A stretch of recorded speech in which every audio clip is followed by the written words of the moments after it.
एक छोटी सी स्टोरी आज शेयर करते हैं।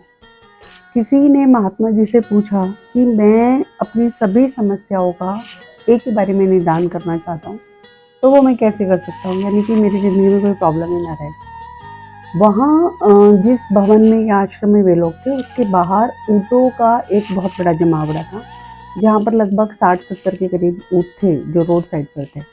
तो महात्मा जी ने उस व्यक्ति को कहा कि आज रात तुम्हें एक टास्क करना है और उसके बाद तुम्हारे सवाल का जवाब मैं तुम्हें कल दूंगा। ये बाहर जितने भी तुम्हें ऊँट दिखाई दे रहे हैं, तुम्हें इन सबको बिठाना है रात को, और सुबह आकर मुझे अपना एक्सपीरियंस शेयर करना।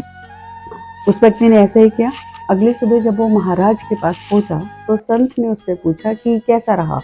उसने कहा, महाराज ऐसा था कि कुछ ऊँट तो अपने आप ही बैठ गए थे, कुछ के लिए मुझे प्रयास करना पड़ा, उन्हें बिठाना पड़ा, और कुछ ऐसे थे जो मेरे प्रयास करने के बावजूद भी नहीं बैठ रहे थे, लेकिन रात जैसे जैसे बीतती गई उनमें थकान होती चली गई और सुबह तक वे लोग अपने आप बैठ गए। अब संत ने कहा कि जीवन की परेशानियां भी इसी तरह से हैं।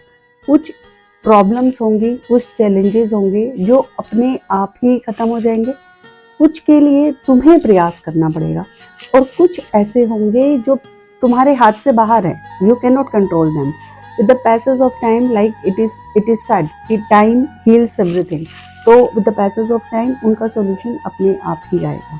तो यहाँ से जो सबक मिल रहा है उसे हमें सीखना है, और परेशानियों के आने से विचलित नहीं होना, सिर्फ उसको सेग्रीगेट करना है कि ये किस कैटेगरी का, accordingly we will treat that.